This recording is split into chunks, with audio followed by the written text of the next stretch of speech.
நிறைய பேர்த்த நீங்க பார்த்துருப்பீங்க. எப்ப பார்த்தாலும் பழம்பெருமை பேசிக்கிட்டே இருப்பாங்க. நான் நேத்தைக்கு வெற்றி பெற்றேன். என்னுடைய வெற்றி நேத்தைக்கு நீங்க எடுத்து பார்த்தீங்கன்னா, ரொம்ப பிரம்மாண்டமா இருந்துச்சு. சில பேர் சொல்லுவாங்க, நாளைக்கு நான் பயங்கரமா வெற்றி பெறுவேன். இன்னைக்கு என்னுடைய வெற்றிய பாருங்க அப்படின்னு சொல்லுவாங்க. எல்லாம் சரியா இருக்கலாம். நேத்தைக்கு ஒரு வேளை அவர் வெற்றி பெற்றிருக்கலாம். நாளைக்கு வருங்காலகட்டத்தில ஒரு மிகப்பெரிய ஒரு வெற்றி அடையலாம். ஒரு தன்னம்பிக்கை அப்படி நம்ம பார்க்கலாம். இன்னைக்கு நான் வெற்றி பெறுவேன் அப்படிங்கிறதும் வந்து ஒரு மகிழ்ச்சியான செய்தியா இருக்கலாம். ஆனா, இவையெல்லாம் சேர்ந்தது ஒரு ஒரு சரியான வாழ்க்கை முறைக்கு பொருந்துமா? தனித்தனியானா ஆகாது. ஏன்னு கேட்டீங்கன்னா, எல்லோருக்கும் எல்லா நேரத்திலும் இந்த குருட்டாம்படின்னு சொல்லுவாங்க இல்லையா? ஒரு அதிர்ஷ்டத்தால் கூட ஒரு வெற்றி வந்து சேர்ந்திருக்கலாம். அதாவது முன்னால் இருக்கிற வெற்றியாக இருக்கலாம், அல்லது இனிவரும் வெற்றியாக இருக்கலாம், அல்லது இப்பொழுது இருக்கிற வெற்றியாக இருக்கலாம். இவையெல்லாம் கணக்கில் எடுத்துக்கொள்ளப்பட மாட்டார்கள். ஒரு வாழ்க்கை அல்லது ஒரு நிர்வாகம் சரியாக இருக்கிறது என்று நீங்கள் எப்பொழுது புரிந்து கொள்ள வேண்டும் என்று சொன்னால், எல்லா காலத்திற்குமான வெற்றியாக இருக்க வேண்டும்.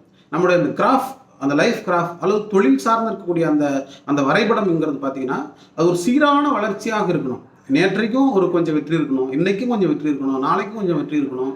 இடையில் சின்ன சின்ன தோல்விகள் இருந்தாலும் கூட நம்முடைய கிராஃப் அப்படிங்கிறது ஒரு சீரான முறையில் உயர்ந்து கொண்டே இருக்க வேண்டும்.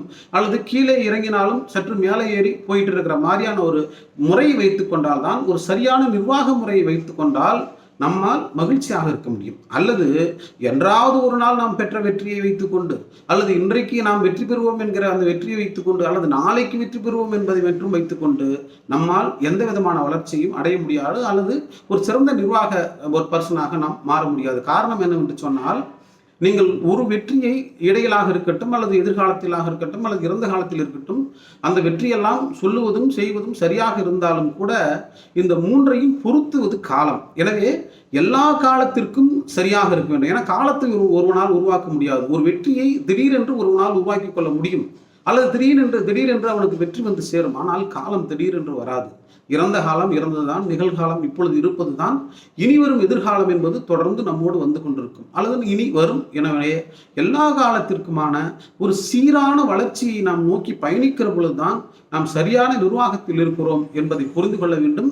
இந்த சீரான வளர்ச்சி என்பது நம்முடைய வாழ்க்கைக்கும் பொருந்தும், நம்முடைய தொழிலுக்கும் பொருந்தும், எல்லாவற்றிற்கும் இது பொருத்தமானதாக இருக்கும் என்பதை புரிந்து கொண்டால்தான் நம்மால் ஒரு இயல்பான வாழ்க்கையை வாழ முடியும்.